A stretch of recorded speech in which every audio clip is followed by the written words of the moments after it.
相信很多人都看过《盗墓笔记》和《鬼吹灯》这样的故事。那么，在神秘的地宫之中，真的有荡人心魄的妖魔鬼怪吗？今天给大家分享一个路边卖土鸡蛋的老头跟我说的故事，请艾特你最胆小爱哭的朋友一起观看。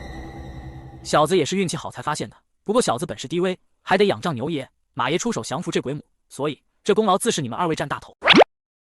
哈哈哈哈！你小子有点意思，居功而不自傲，贵做人，有前途。你放心，功劳你自然是最大的，我们心里有数。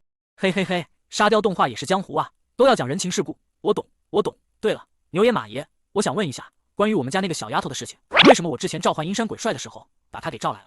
她到底是什么身份？之前不是跟你说了吗？他一直跟地听兽在一起，其他的我们也不知道。好了，小刘远，时辰不早了，我们哥俩回去交差了。功德下来之后，自会给你送来。为什么每次说到这个话题的时候，这两个家伙总是刻意回避呢？真奇怪。得，睡觉去。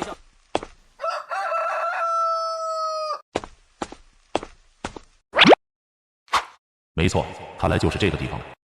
再给我来2根淀粉肠，算一下多少钱？不是吧，兄弟，你居然还吃淀粉肠？你没看新闻吗？啥意思啊？我们这里不卖淀粉肠了，你没看我们台子上的设备都下了吗？早餐一共28元，扫码就行了。好吧，买不到就算了。还吃淀粉肠呢？我也想吃啊。这人谁啊？怎么会在我店门口？不会是想讹我早餐吧？想必阁下就是三岗真人刘远了吧？果然喜欢穿黑白条纹颜色的衣服，一眼就能认出啊。这位先生，如果我没猜错的话，你是在地下混的土夫子吧？怎么来我这里了？我这里可不接你们的活，你还是从哪里来的？回哪里去吧。呵呵，刘师傅果然厉害。没错，我确实是吃地下饭的。我这次来呢，是想求您一个事，就是……打住，这位先生，不用说了，我这里不欢迎你，你走吧。既然这样，刘师傅，您看一下这张纸条吧。儿啊，阴阳功德珠是李纯当他们盗墓盗出来的，为父帮了他点小忙，他将这东西送给了为父。你也知道这东西对于我们意味着什么，咱不想占这个便宜，所以将地址留给他了。你帮他3次忙，算作还他这个人情。你叫李纯刚？是的，我就是李纯刚，刘师傅。现在可以说说我的事了吧？你跟我来吧。李先生，请坐。李先生啊，我很好奇你是怎么得到阴阳功德珠的，又是和我爹怎么认识的，能不能说说呀？小师傅开口了，我自是知无不言，言无不尽了。我是很多年前认识你爹的，那时候我入行已经有几年了。我是咱们队伍里治国的，除了我之外，还有4个人，一个是负责采购物资的，叫做李小文，是我的亲女儿；2个负责挖洞的，是一对亲兄弟，一个叫方大龙，一个叫方大虎。这哥俩是我一个磕头大哥的儿子，还有一个出货的，名字叫李大峰，是我的亲侄子。应该就是前面那个地方了。根据多年的经验来看，这座大墓多半是宋朝以前大官的墓穴。好，现在咱们来分工一下，定好墓穴的位置后，今晚子时动手。小文负责在远处把风，大风在近处把风，若有风吹草动，一口叫为号。大龙大虎，你们负责打通穹顶。好的，知道了。既然如此，那咱们先回去休息，晚上再来。当天晚上，我们一行人便按计划行动。因为小文和大风在把风，所以只有我和大龙大虎3人干活。我记得那天方家兄弟抡起旋风铲，很快的就挖到了墓穴的穹顶，随后用金刚锥10几下就将穹顶打穿了。之过通了，现在下去吗？结束远时福利小，龙身县学贵精妙。此处西面朝山，东临大水，果然是风水宝穴。这么说的话，那我们岂不是要发财了？知过的下去吧，早去早回。家伙事都带齐了吗？明走阴，暗行舟，切记搭肩不搭手，绕黑关到黑楼，玉石画符点额头，都准备妥当了。好，既然如此，下爪子吧。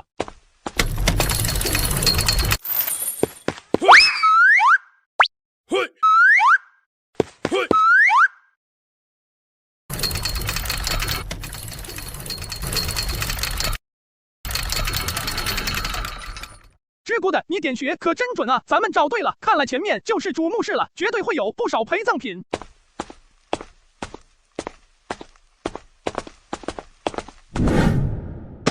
大龙大虎，开棺取宝。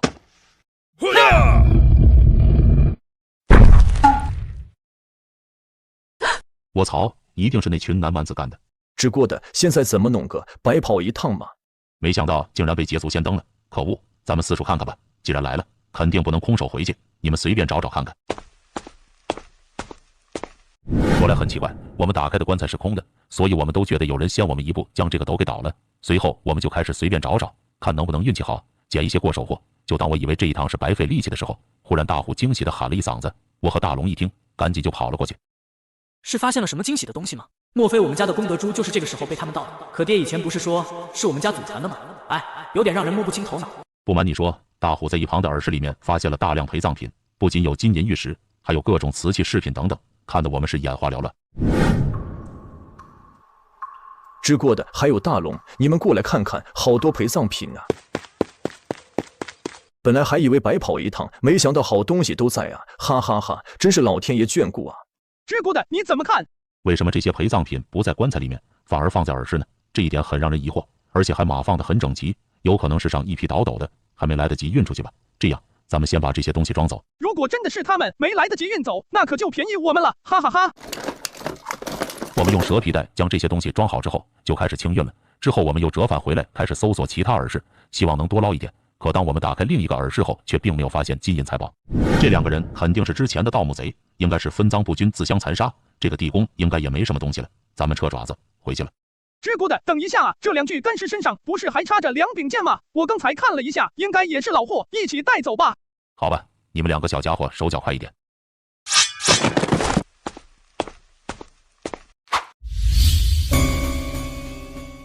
大龙大虎走了。哥哥，知过的，快看看我哥，我哥怎么不动了？哥回去了，走。哥，你别吓我，你没事吧？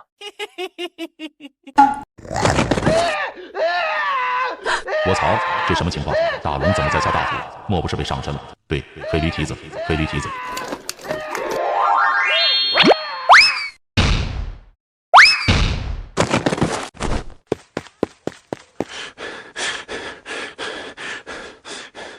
知过的，我哥怎么回事？怎么跟僵尸一样？方大龙被我用黑驴蹄子打中后，顿时就不动了。我这时赶紧趁机将被掐得快被过气的方大虎救了出来。还没等我们喘口气呢，方大龙又动起来了。见到这种情况，我拉着大虎就跑。跑出耳室之后，方大龙也跟了出来，不停地追着我们。最后我们跑到了主墓室，就顺着钢丝绳索往上爬。等爬出墓道后，方大龙也追到了墓道边。我见他追了上来，狠了一下心，就将钢丝绳索给解开了。哎，我这样做也是迫不得已，因为要是让被附身的方大龙上来，那我们估计都得被杀死。你的意思是，当时方大龙拿了那颗珠子之后就出问题了？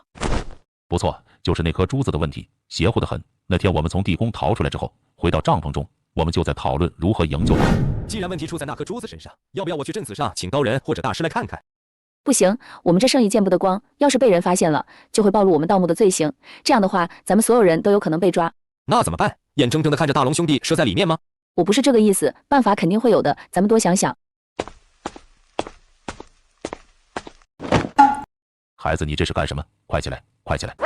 义父，虽然我和大龙不是您亲生的，但这么多年您一直像照顾亲生孩子一样照顾我们，大恩大德无以为报。我也知道放弃我哥是最好的选择，但他是我亲哥哥，我一定要去救他。我这就去了，一定会把我哥救出来的。大虎不要鲁莽，大虎，大虎！小文、大风，你们两个在营地，我去看看大虎。哥，你等着，我马上就来救你了。大虎，义父，你怎么来了？傻孩子，你爹临终之前将你和大龙托付给我，如今大龙被附身，我已经愧对你爹了。如果再看着你出事，那我李纯刚就太不是人了。你要阻止我吗？傻孩子，我陪你一起下去，咱们一起把大龙给救上来。还愣着干什么？准备家伙事。于是我就和大虎又下了一次地宫，可是很奇怪，我们找了一圈也没发现大龙的踪迹，倒是落在地下的那颗珠子被我们给带了回来。后来为了掩人耳目，也为了营救大龙，我们便在附近租了一个农家院，还养了一些鸡。大概过了2天左右，那天我们正在商议如何继续下去寻找大龙的时候，忽然听到门外有砰砰砰的声音。谁会半夜敲门？来人是谁啊？是你爹。这位先生，咱们好好说话，别骂人。小师傅误会了，不是你爹，是你爸爸。别说话，小文、大风，你们两个现在赶紧把东西放进地窖，不要出来。大虎，你去仓库把工具也放进地窖，按计划行事。这么晚来敲门，难道是警察？应该不会吧？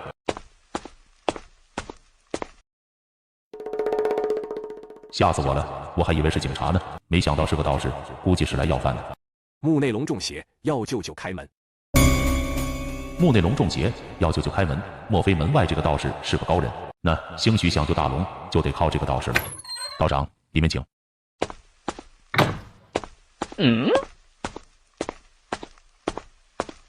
不知道长刚才的话是什么意思？你们几人是不是在后山挖宝？其中一人陷入其中，至今没有下落呢，想不想把他救出来？这个人怎么知道我们在后山挖宝？是不是这个道士那天晚上都看见了？可这也不对呀。要说是在墓穴外的事，这个道士能看见也不足为奇。也许是他隐藏的好，我们没有发现。可地宫里的事，除了我和方氏兄弟外，再没有其他人了。这个道士是怎么知道的呢？不对劲。这个人竟然如此了解我们的事情，不能留他。大虎不要。爹。神仙饶恕，我们有眼不识泰山，不知道神仙驾到，请恕罪。姐，这位居士，我不是什么神仙，起来说话吧，你们都起来吧。您就是神仙呢？说一个字就能把大虎定在半空中，这不是神仙是什么？太让我震撼了！原来这个世界上真的有神仙。哎，你看你们，随便你们怎么说吧，我也就不废话了。今天过来有2件事，第一是帮你们救出被邪灵附身的方大龙，第二是为了你们上一次盗出来的那颗宝珠。神仙慈悲，我们正在为了救出大龙而困扰呢。如果神仙能帮我们把大龙救出来，那可真的太好了。小文，去地窖里面将上次的宝珠拿出来送给神仙。好的，我现在就去。哎呀，这如何使得？这样吧，你们也不容易，宝珠多少钱？我买了，我给你们钱。嘿呀，神仙可千万不要说这样的话，折杀我了。你爹硬要给我们钱，那肯定不能收啊，所以就把这颗珠子送给你爹了。你爹推辞不过，最后终于收了，但可能又觉得过意不去吧，沉吟了一下，就写了一张纸条，并且将这个地址告诉了我，说我以后遇到困难，可以凭借着纸条来这里兑现他当年的承诺。原来这8宝阴阳功德珠是这么来的，那老爹还说是祖传的，骗子，大骗子，连自己儿子都骗。对了，这位先生，那后来我爹带你们将方大龙救出来了吗？当天夜里，你爹就让我和大虎跟着他去救人。我们来到了之前大龙中邪那个耳室，还是空无一物，但你爹神通广大，看一眼就知道墙上有机关，随后就按了一下，机关的门就被打开了。太神了，刘神仙，大龙就在这后面吗？大虎小心点。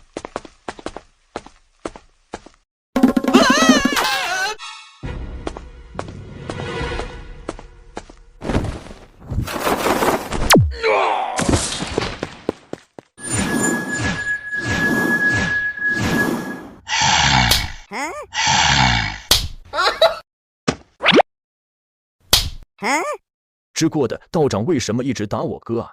不晓得呀，这可能就是神仙们做事的方法吧。不过你注意看，你哥每次被打一下，就有一股黑气从嘴巴里面冒出来。太上有令，搜捕邪精，护法神王，收摄不祥。摄。李居士，方大龙身上的问题已经解决了，你们带他走吧。谢谢道长，谢谢神仙。大哥，你怎么样了？弟弟，我怎么在地下躺着？咦，知过的也在。咱们赶紧把耳室的东西运上去啊！看到大龙没事之后，我和大虎就准备去感谢你爹。可等我们回过头的时候，你爹已经不见了，居然在我的眼皮底下消失了，真的是神仙中人呢。后来我们就对着你爹刚刚站着的地方磕了3个响头，算是感谢他的恩情了。小师傅，这就是我和你爹认识的全部过程了。我知道小师傅瞧不起我们这些吃地下饭的，不过我只想说，从事我们这职业的，不是每个人都是十恶不赦的恶人，我们也有感情，有家庭，有不得已的苦衷。那不知道李先生有什么苦衷呢？以至于去做这种损阴德的缺德事呢？以前没有接触过你们这一行，所以我是真想不明白，为什么你们明知道这么做是犯法，是有损阴德的缺德事，但是还要去做呢？小神仙，你要是不嫌我啰嗦，我就和你说说我从事这一行的由来吧。好啊，我对这还挺感兴趣的，您请讲，我愿闻其详。我呢，出生在东北的一个小村庄里面，在我20岁的时候，我爹妈给我张罗娶了一个本村的老婆，我们2口子也很是恩爱。结婚第2年后，我们就有一个女儿。当然，我在有了老婆孩子后，就更加的拼命干活了。因为作为一个男人，最大的成就就是靠着自己的努力，让老婆孩子过上更好的生活。那个时候啊，全国都是生产大队合作社，我每月都是村里赚的工分最多的人。刚子，你算过账了吗？咱们今年能有多少收入啊？马上要过年了，我想买点布，给孩子还有妈做几件衣服。我月头就算了，如果这个月满工分的情况下，我大概能有350块的收入，加上爸妈的工分，我估计最少今年家里也能有个500块钱吧。太好了，那我们要存200块钱起来，剩下的300块钱，100块钱买种子，100块钱买布料，剩下100块钱过年买些米和油，哈哈，刚子你真能干。哈哈，那是必须的，也不看看我是谁的丈夫。时辰不早了，咱早点睡吧。哎呀，老公别动。怎么了？我最近老是吐，我感觉可能又怀孕了，所以你不能碰我。不会吧，怀孕了？现在计划生育这么严，你咋怀孕了呀？你什么意思啊？怀孕了还怪我，还不是因为你？这是太突然了，你让我想想吧。小刘师傅啊，要知道那时候是计划生育最严的时候，当时我和媳妇商议好了，偷偷生下来，如果被发现了，大不了交些罚款。就这样，我们2口子偷偷的留下了这个孩子。为了掩人耳目，我老婆就天天穿着宽松肥大的衣服，一样和那些妇女们干活。可是时间一长就瞒不住了，到了怀孕6个月的时候，那肚子已经很大了。和我老婆一起干活的妇女们就发现了端倪。本来我月赚的工分最多，已经招人嫉妒了。这下有人发现了我老婆怀孕了，就直接汇报给了生产队队长。哦，那个年代距离现在太遥远了，我也不知道。您接着说，生产队队长对你们进行处罚了吗？当时这个生产队的队长叫做王大锤，我们的工分还有钱都是他发的。当时算工分的时候，我见到是他，就心里感觉不妙了。这个王大锤本来在兵团当兵，因为贪嘴偷兵团附近老乡家的鸡，被部队发现后给退回来的。在他回乡后，因为正处特殊时期，加上他主动站队，不知道使了什么手段，弄上了副队长。我为什么感觉看到他就不妙呢？因为他跟我年龄差不多大，以前也因为过一些事情闹过矛盾，被我给揍了。于是这些年就一直想找我们家麻烦，但因为有老队长护着，所以一直就没机会。而前段时间老队长死了，他就顺理成章的接任了队长。所以当时领工分的时候，我就隐隐感觉他要找我秋后算账。哈哈哈，大锤哥，是你发钱呢？难怪老远就闻到一股帅气的味道。你少跟我嬉皮笑脸的，谁是你哥？蹬鼻子上脸！我是来给你算工分的。你们家今年一共360个工分，一个工分1.5元，一共是540元。对，大锤哥算的对。你别高兴得太早。虽然你们家工分是村子里最多的，但生产队里面规矩就是规矩，一码归一码。工分的钱在这里，但是罚款我们也要按规矩来，能听懂吗？大锤哥，你说我们家罚什么款？哈哈哈，罚什么款？你老婆是不是怀孕了？想偷偷的生下来？不好意思，你这是公然违反政策，赶紧把孩子给打掉。另外，罚款500，本来按照规矩要罚1000的，不过看你干活还挺卖力的，就少罚你一点，明白了吗？所以你们家还剩40块钱。不，大锤哥，你少罚点吧。这一年到头，我们一家老小都在拼命的干活，你怎么一下给扣了500，剩下40块钱，我们吃饭钱都不够啊！你就行好，帮老弟吧，咱们都是一个村子的，你不能这样啊！你知道你在讲什么东西？看你那副贱样，不好意思，处罚书我都已经写了，就40块钱，拿着钱赶紧滚吧，后面还有人等着呢，别在这里耽误老子时间。王大锤，你公报私仇，我就问一句，你当真不给活路吗？拿着钱赶紧滚，落在老子手上。你还想好，当年你和你爹对老子做的事，老子还没忘记呢。滚！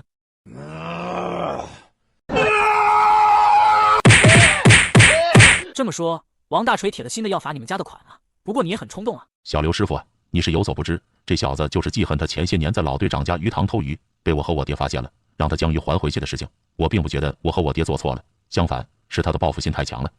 不过也怪我当年太气盛，我把他揍了一顿之后呢，可就是这一拳，让王大锤给我扣上了一个攻击公职人员的大帽子，硬是要将我给送去县里蹲监狱去。要知道我们家都是老实巴交的农民，当时的思想认为进了监狱的话，人这一辈子就完了。这时候我老婆也来了，在得知这一情况后，也赶忙求王大锤不要送我去监狱。当时不知道啊，以为去了就是坐牢，但实际上以这个理由送我去监狱那是不可能的，最多拘留几天。但当时不知道啊，王大锤就卖关子，假装为难的说让我们私了。我告诉你啊，李纯刚，你要是不想坐牢，私了很简单，刚好你老婆也在，拿5000块钱出来，我就不找你们事，否则这大牢你是蹲定了。竟然敢打公职人员，你可真牛啊！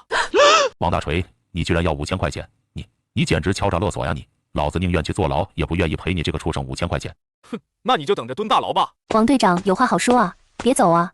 老婆，一人做事一人当，我把他打了一顿，坐牢就坐牢，我不怕。老公啊，钱没了可以赚，大不了出去借，有个几年就还清了。可你要是蹲了大牢，那就完了，咱们家可不能没有你啊！没有你了，那还叫家吗？我和孩子怎么办？算了，你在这里待着，我去找王大锤说说。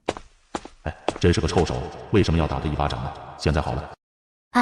大锤哥，我们家纯刚就是个死脑筋，虽然我是个妇道人家，但也知道他这样做是不对的。您刚才说私了要5000块钱是吧？行，这件事我们答应了，您就放过纯刚吧。再说了，您是队长啊，大人有大量。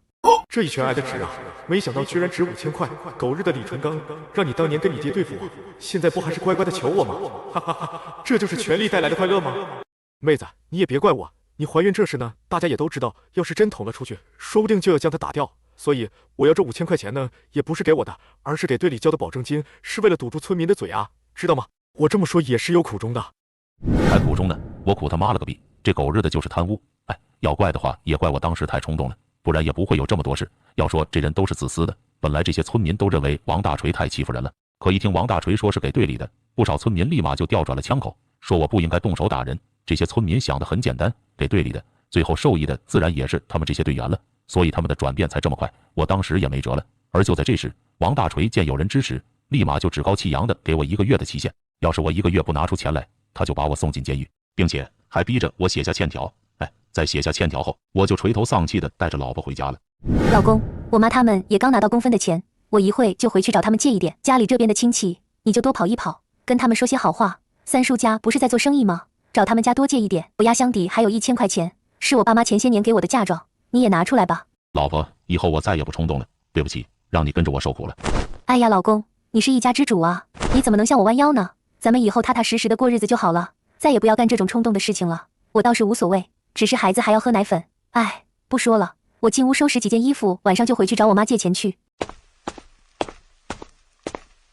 小师傅啊，当时呢，我就硬着头皮出去借钱，可是借了一圈，加上自己家里的钱，也就才2000块钱多一点。我老婆在娘家也借了1000块，还差2000左右。就在我们2口子万般为难之际，我突然想起来，小时候我爸的一个朋友是做土夫子的，听说干那个来钱快。虽说干那个是犯法而且损阴德的事，但那个时候我也顾不上那么多了。于是我就找到我爸，想方设法的套出了他那个朋友的住址。我爹那个朋友呢，姓丁，叫丁老二，住在距离我们家20几里地的另一个村子。于是我就连夜就奔着县城而去。哦，原来是这么回事。那你是自从找了丁老二之后，就开始进入这个行业了吗？没有，我其实当时心里还是比较抵触这个行业的。那天我连夜就过去了。等到我找到丁老二家的时候，已经是第2天的中午了。恰巧丁老二在家，我就说明了来意。孩子，我跟你爹认识的那时候，你才4岁了，一转眼都10几年过去了。哎，你爹以前救我一命，是我的恩人。如今老哥哥的儿子落难，我自然是帮忙了。不过我现在手头上也没有闲钱，这样吧，明天你跟我去一个地方，那里有我之前就裁好的点，到时候随便搞点东西出来，都够你用了。谢谢丁叔，我爸爸也常念叨着你呢，他知道我要来，还让我给您问好呢。好，好，好，难得老哥哥还记得我。小刚啊，一路过来还没吃东西吧？来，进屋垫垫肚子。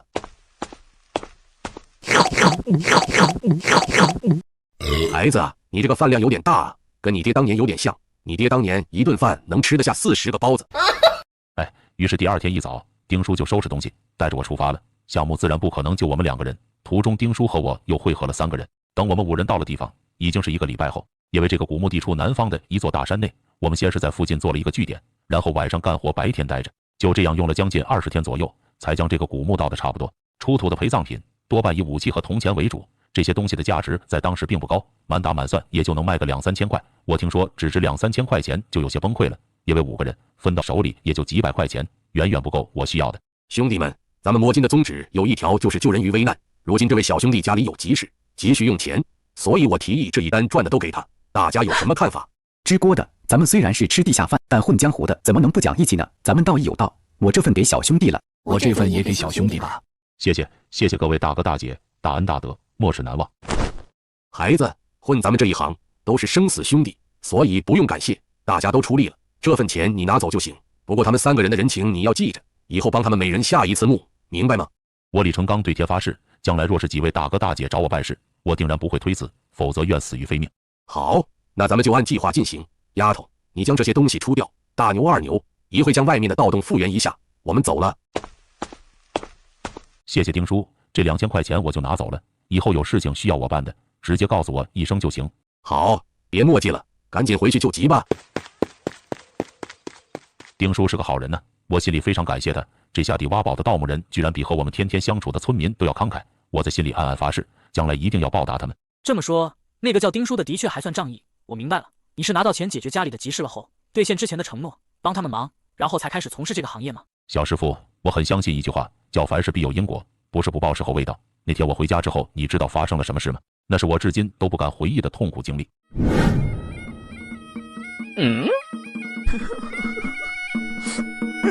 这我家怎么了？发生什么事了？竟然刮起了白炭！爹妈，家里发生什么了？儿子，就在前天，王大锤见你迟迟不来送钱，就带着一帮狐朋狗友冲到咱们家里。因为你不在家，他就找小芬要钱。小芬说你过2天就回来了，但那个王大锤以为你跑路了，顿时就红了眼睛，吩咐人在家里打杂呀。当时说好了1个月还钱，已经1个月了。李纯刚那狗日的怎么还不回来？当欠条是写大锤哥，刚子过2天就回来了，正在外面筹钱呢。您再宽限几日吧，好不好？他回来了，我第一时间让他把钱给您送去。孩子在房间睡觉呢，您别吓着他啊！去你妈的！欠债还钱天经地义，是你们违约在先，给我砸，狠狠的砸！不要，别砸，求求你们了，不要砸啊！不要啊！求求你们了，钱一定会还的。白纸黑字写的清清楚楚，说好了1个月之内还钱，今天已经到期了。李纯刚那个狗日的不是跑路了，是什么啊？还过日子还钱，把你们家人卖了也不止5000块钱。既然不还钱，那就别怪老子出狠招了。不要啊！不要这样，你不能这样做啊！这个畜生王大锤就想强奸我老婆，我老婆那个时候还怀了孕呢，拼命挣扎，结果这王大锤色心大动，就掐着我老婆的脖子，然后硬是干了禽兽不如的事情。事后他发现我老婆一动不动，当时就被他掐死了。这狗日的见到出了人命，心里也慌了，当时就要带人离开。结果这个时候刚好我爹干完农活回来，见到这一幕，我爹也就和王大锤厮打了起来。王大锤这个狗东西心虚不敢还手，但是他那几个狗腿子见到他被我爹打了几拳之后，就将我爹按在地上打，打着打着就上头了，一个人抄起棍子就往我爹头上招呼。可能是那个人喝了酒，棍子没打中我爹，却脱手而出，直接砸在我那还没满1岁的孩头上。孩子大叫一声，当时就流血不止。那几个畜生见出了人命，就逃了。儿啊，等我回到家的时候，小芬和小宝已经不行了，都死了啊！我苦命的媳妇和孙儿啊，怎么就这么命苦啊？不，这不是真的，这不是真的，你们在骗我对不对？骗我的对吗？李先生，发生这种事情谁也想不到，请你节哀顺变。不过既然他们犯了杀人罪，那你们告他们了没？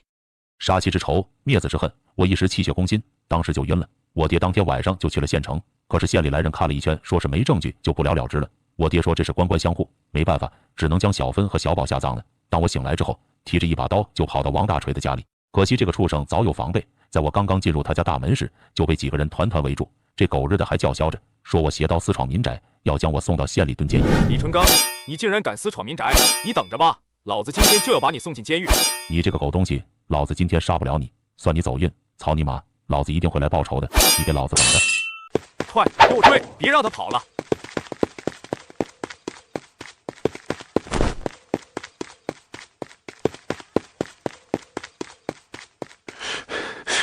丁叔啊，你怎么过来了？孩子，我来这里呢，一是不放心你带那么多钱自己回来，想着暗中保护你；二来呢，也想见见你爹，跟他道个歉。咱们这行啊，不太光彩，毕竟是我领着你上道的，可结果就碰见了你家出了这档子事，我气不过啊，想找机会干掉那个王大锤。可王大锤这家伙身边总是有狐朋狗友跟着，即使回家也将这帮人安排在他家住。后来我想着今天晚上看看有没有机会把他给咔嚓了，没想到你却来了。刚才你逃跑的时候，他们差点拿长枪和锄头向你砸过去，我看准时机丢了2块大石头，不然你小子至少也要脱层皮啊！丁叔，谢谢你为我做的一切，你一辈子无儿无女，我愿意为您养老送终，从此以后你就是我义父了。好孩子，快起来，快起来！好，好啊！休息一段时间之后，我就和丁叔商议如何报仇。我当时的提议就是继续潜伏，等王大锤那个家伙落单了，就把他干掉，或者先将他家人给咔嚓了。但丁叔却不同意我的观点，他说王大锤已经起了防范之心，很难找到机会，而且王大锤对他的家人也不好，他家里只剩下一个老父亲和媳妇，不仅不养他父亲，还因为他媳妇不能生养，动不动就打骂。如果不是因为王大锤是队长，他早就离婚了。丁叔说，要是把他父亲和媳妇杀了，那王大锤不但不伤心，还会高兴得很。小刚啊，有句话说得好，君子报仇10年不晚，你不如先跟我们一起盗墓，等到赚够了钱，就可以雇佣江湖上的杀手做掉那个王大锤。虽然我知道你现在很想把他给嘎了，但是我希望你好好想一想，你的爸爸妈妈还在呢，可不能让他们再受到刺激了。义父，您说的对，我听您的。我先走一步，你在这里陪陪老婆孩子吧，明天一早咱们就出发。小芬还有宝宝，我一定会替你们报仇的。这个该死的王大锤，我一定要让他血债血偿。救命啊！时间过得可真快，就这样过了5年。因为有血海深仇在身，所以我是勤奋好学，而且不怕吃苦。我已经从一个毛头小子变成了一个业内高手。小师傅啊，你知道吗？我仅仅用了5年时间，就攒下了足足3万多块钱。要知道那时候一个万元户都是稀罕物，可是再多钱也换不回我妻儿的命。有了钱后，我在丁叔的帮助下雇佣了10几个江湖上的亡命之徒，然后在一个夜深人静的夜晚，我带着这10几个人摸进了王大锤的家里。没想到的是，都5年过去了，这狗日的家里还是有着几人把守，估计这就是做贼心虚吧。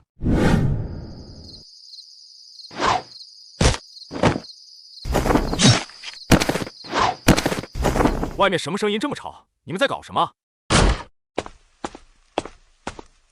王大锤，今天我要让你血债血偿。刚哥，我知道错了，您大人有大量，放过我好不好？我上有老下有小啊，放过我，求求你了！放过你？你觉得我的老婆孩子会答应吗？王大锤，你的报应来了！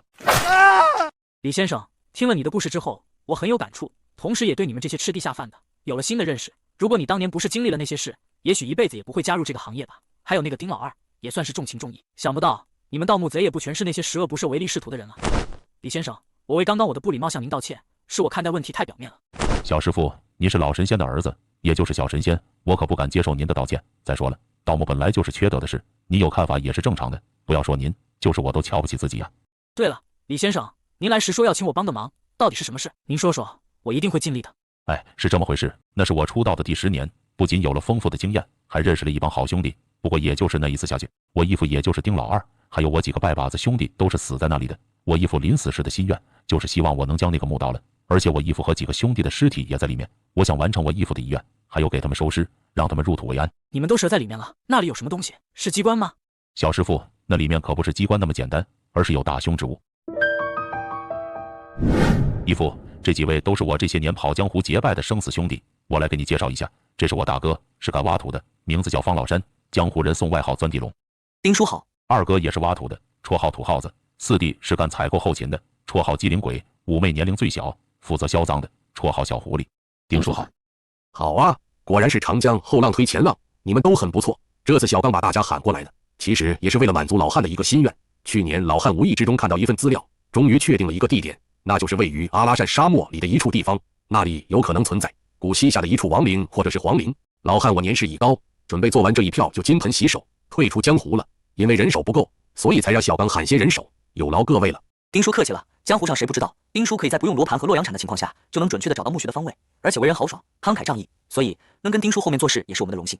三哥的事就是我们的事，丁叔不用客气。好，既然如此，我们休整一下，2天后出发。在丁叔的组织下，我们分批赶往了阿拉善沙漠边缘的小镇。会合后，又在镇子里买了10头骆驼和大量物资就出发了。这一路上，我们经历了烈日的毒晒，遇见过沙尘暴和恐怖的行军蚂蚁，终于在20多天后抵达了目的地。这里遍地都是黄沙，唯一不同的是，其中耸立着几个石柱，这些石柱上还雕刻着些看不懂的字和图案。丁叔说这是古西夏文字和图腾，古墓就在下面。丁叔啊，这石头柱上写的都是什么乱七八糟的，一个都看不懂啊。老四啊，我告诉你啊，这些柱子上刻画的图案是古西夏文字和图腾，古墓就在下面。咱们舟车劳顿，大家先休息1天，扎个帐篷吧。这里人迹罕至，想必也不会有什么人来，咱们明天再动手。好，小狐狸，你跟我一起去拿点吃的过来。于是我们心痒难耐地熬过了1天时间，终于到了第2天。丁叔也不废话，直接开始选位置。经过将近1个多小时的寻找，我们选择了一个位置，就开始动手了。由于此地人迹罕至，所以也不要人放风，就连老四和老五也都跟着一起挖了。由于黄沙掩埋比较深，5个人足足挖了2天，才看到了三合土。三合土是什么呀？三合土是一种用石灰、粘土和细砂浆混夯实而成的建筑材料，在古代建筑上有广泛应用。天工开物又对三合土的制作及功用做了详细的叙述，咱们就不说了。见到三合土，我和丁叔都不由得大喜过望，因为有三合土，所以定有大墓。我们几个挖的就更有劲了，不到1夜就打到了穹顶，打通了下地宫的通道。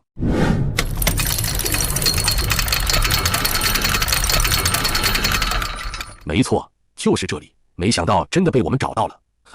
你们看这里的壁画，看这里的建筑保存的都很完好。弟兄们，我们要发财了呀！哈哈哈！大家不要激动，这才哪到哪啊？此处还不是主墓室呢。如今这儿时就已经有这么多稀世珍宝了，主墓室还得了？看来咱们下的是皇陵啊！走，咱们先四处看看，大家要注意一些。西夏地宫有很多机关陷阱，一定要当心，不要乱碰乱摸。兄弟们，咱们四处找一下主墓室的位置。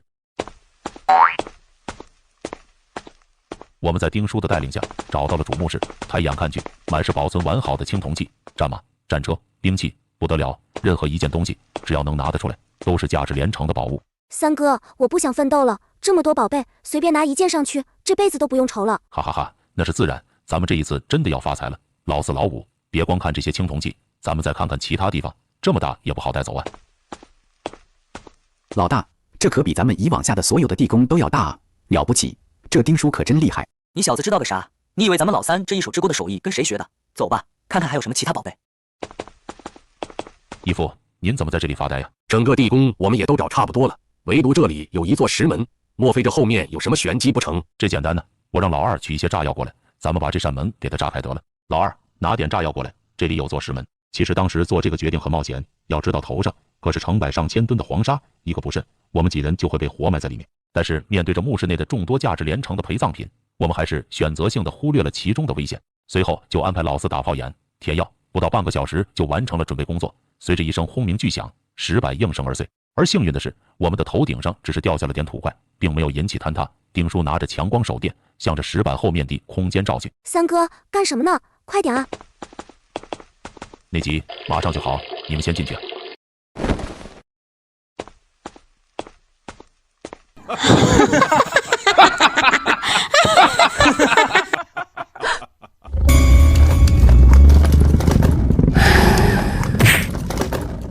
我操！老大、老二、老四、老五，你们在干什么？你们在干什么？快跑啊！老五，快走，快走啊！快跑啊！老二、老四，快跑！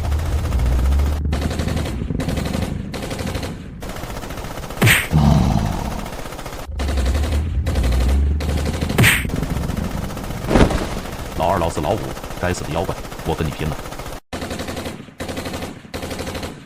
老三，你快跑，我来挡住他，记得帮我照顾我的2个孩子。不，大哥你先走，我来断后，快！别废话了，快走吧！大哥不要啊！草泥马，老子跟你拼了！大哥不要啊！快跑！小师傅啊，我的兄弟们还有我的义父都葬身在那座古墓之中，这么多年过去了，我深知其中的危险，也曾花钱找人去搜救，可无一生还。后来方家2兄弟大龙大虎就被我抚养长大了，因为有了牵挂，所以也就没有过去。前段时间我去医院体检，医生说我的器官衰竭的厉害，可能没多少日子了，所以临走之前，我想给他们收尸，刚好想起来当年你父亲给我留下的纸条，我想可能你有办法吧。小师傅啊，我这一生艰难险阻，多少坎坷都过来了，实在是不想看到他们不能魂归故土，希望你能帮忙。李先生，你说的那个蓝灰色皮肤、手臂特别粗的怪物，他是不是没有头发，牙齿倒翻的模样？是的，体型特别大，而且动作特别灵活，枪打在他身上根本没反应，铜皮铁骨。原来是深渊修罗，这个东西乃是传说中的魔物，据说是生前造下无边杀孽之人，死后被秘法将灵魂禁锢体内，并且要在养尸地养上1000年才会形成的魔物。这个东西嗜杀成性，见到活物就要搞死，很是厉害。小师傅，那这只魔物是不是很厉害啊？要不就算了吧，我再想想其他办法吧。呵呵，李先生，说实话，那只深渊修罗比较厉害，不过我爹既然许下了承诺，那我就断不会不管。我要准备一些东西，咱们3天后准时出发，帮你调解决这个问题。不过这一单报酬比较贵。小师傅，俗话说滴水之恩，涌泉相报，只要你能帮我完成这个心愿，我愿意出300万。好，成交，一言为定，咱们明天就可以出发了。小神仙，我来给你介绍一下，这位是我的女儿小文，这2位是大龙大虎，还有这位是大风。神仙师傅好。好，李先生，咱们人都到齐了吗？如果都到齐了，那咱们就出发吧。好，我等这一天已经很久了，麻烦小神仙了。走，我们也出发。手里还握着一壶烈酒，漫长古道悠悠，说不尽喜怒哀愁，只有那骆驼奔忙依旧。什么鬼魅传说，什么魑魅魍魉妖魔，只有那无尽自由的高歌。小神仙，就是这个地方了，咱们舟车劳顿好几天了，先休息一下吧，明天养足了精神，咱们再下去。义父，我爹的尸体就在这下面吗？是啊，这次有小神仙在这里，肯定能让他们魂归故里。小神仙，我们先休整一下吧。小神仙，好，休整一下吧。刚才看这些石柱上的字入迷了，不好意思。小神仙能认得这石柱上的西夏文？认识一些，西夏国也是我们汉族的后代建立的国家，他们的文字象形字多一些，我也是以前跟我爹学的。当年义父他们只知道这里是西夏的墓，却不知道这墓主人是谁。若是能了解清楚，很有可能就不会死了。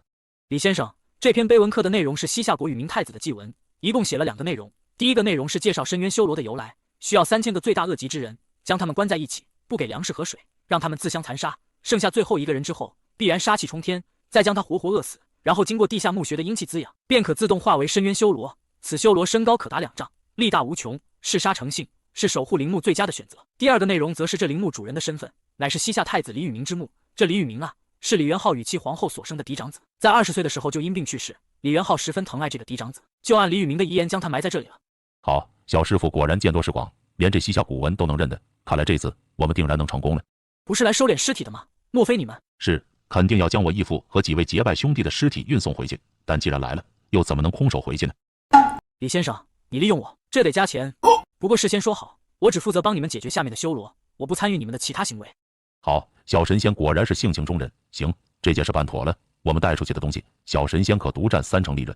不，咱们一行6人，按平均分配就可以了。我等修道之人，不可占尽便宜，所以意思就行了。咱们也回去了，明天一早，咱们下去看看。虎子，没想到这底下还很宽敞啊！是的，没想到这座墓下面的空气还很流通，通知一下上面吧。义父，我和大虎已经把穹顶干通了，你们顺着链条直接下来就可以了。好，我马上和大风还有小神仙救下来了，你们不要乱走，在原地等我们。小神仙，咱们这就下去吧。小文，你去拿一根安全绳过来。小神仙第一次下地宫，安全第一。不用，你们不都没有系安全绳吗？我对自己的身手还是很自信的，我先下去了。丫头，咱们也下去吧。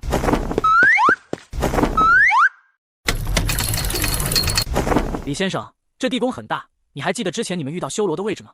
当然记得，咱们现在就过去，这里还是很危险的，大家一定要小心。且慢，我这里有几张符，大家收好，必要的时候可以抵挡一次阴煞侵袭。神仙哥哥，这个符怎么用啊？贴身收好就行，不需要施法，遇到危机关头，它自己会激发的。明白了，那就多谢了。小神仙看到前面那条甬道了吗？咱们穿过甬道，就是当年我们遇到修罗的地方了。好，既然如此，我先过去探路，你们在这里先等我一会吧。小神仙务必当心呢。我的天啦，这地宫居然如此豪华，怕是历经1000年了，还能保存如此完好。封建社会王公贵族的生活和财富，真的是让人难以想象。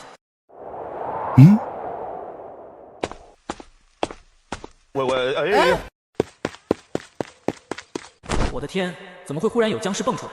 这个李纯刚不是说下面只有修罗吗？哪里来的僵尸？莫非是这个墓室的主人？一点没有准备啊！让我想想，对付僵尸要用什么方法？该死，差点被他给抓了。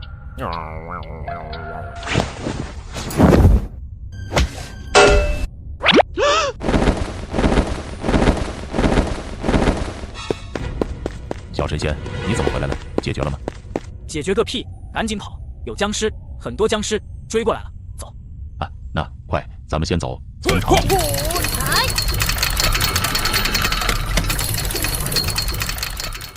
李先生，为什么地宫下面会有一群僵尸？你是不是有什么事情瞒着我？如果你不坦白告诉我，不好意思，这差事我就不管了。小神仙呢？我并没有瞒着你，我所知道的一切以及我身上发生的事情都是事实。那就奇了怪了。难道说有其他人也发现了这座古墓？我记得你之前说过，早些时候也请人来过地宫帮你的结拜兄弟们收尸，你请过哪些人？我记得之前我发出悬赏令之后，业内联系我的人不少，其中有一拨人很奇怪，他们好像是湘西那边的，莫非是他们？湘西的？难道是赶尸门？这样说的话也能讲得过去，毕竟现代养尸可太难了。如果有这样一座天然的地宫，的确能事半功倍。不对，他们养这些尸体干什么？难道是贩毒？小神仙，为什么你的脸色如此难看？莫非有什么变故吗？倒不是说变故，我想到了一种很可怕的行为。湘西赶尸门向来喜欢用尸体做一些违法的勾当，我这么说你明白吗？那现在怎么办？我看你们来的时候带了很多装备啊，给我拿几个手榴弹，晚点我一个人再下去看看。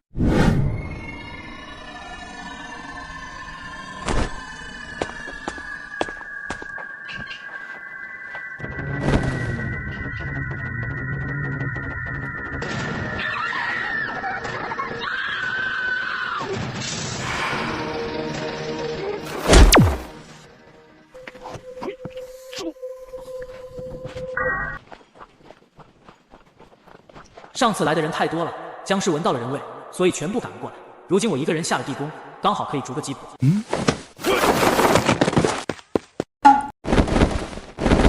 看来这些僵尸定然有人控制。哼，今天我非要看看你是何方神圣。香气沉沉透乾坤，阴阳五行开天门，五雷急行，急急如律令。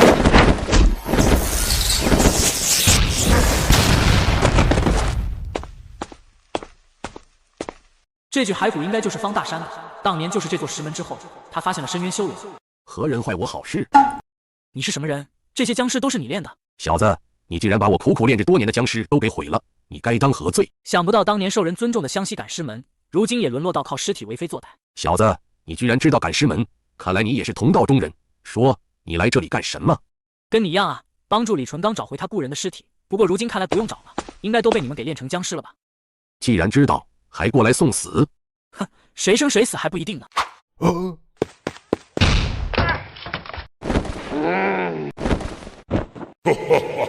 臭小子，今天我要让你有来无回！哼，妖孽，看招！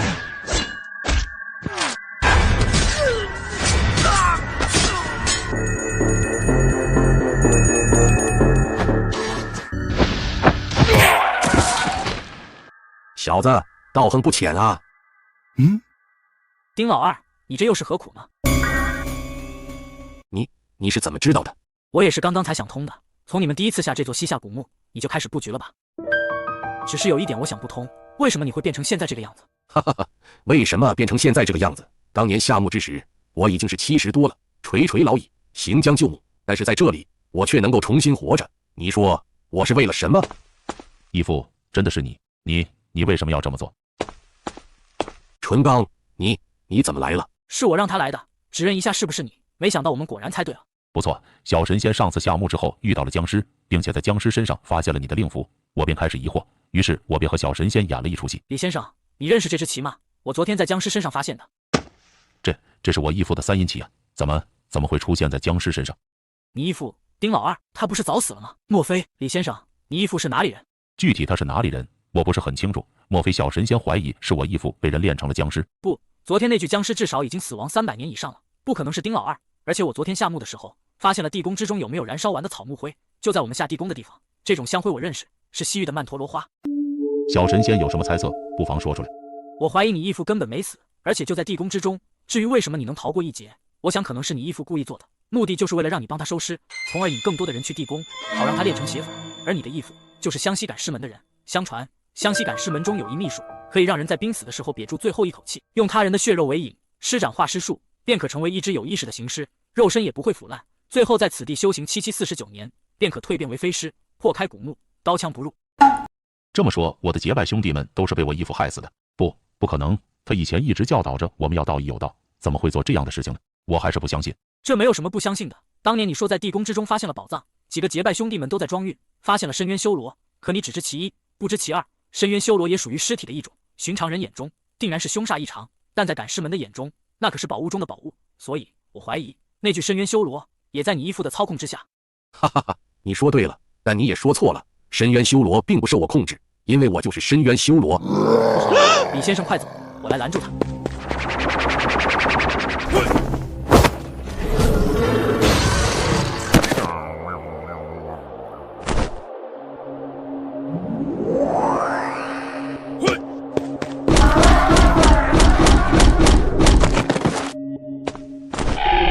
小神仙快躲开！大龙大虎放！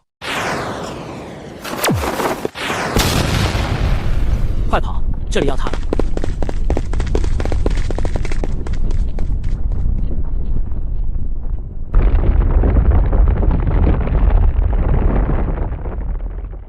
小神仙，这次多谢你了，费用稍后我会打到你的卡上。好，我走了，以后若是还有需要帮忙的，尽管找我就是。你们带多少东西上来了？下面坍塌也太可怕了，要不是我和小文来不及搬运，还能搞更多东西出来。把东西都搬到地窖里面去吧。此处环林地阴，地势波岩，定有大墓，哈哈哈。各位小伙伴们，大家好啊！欢迎收看沙雕小道士的作品。这部作品呢，因为剧情和篇幅的原因，我们更新的时间很长，差不多耗时了1周。希望大家能够喜欢。其实，在这个故事里面呢，讲述了很多关于人心的内容。我觉得很多时候啊，善恶只在一念之间。所谓的对错，其实在某些时候也只是立场的问题而已。所以，希望小伙伴们看完视频记得点赞3连哦。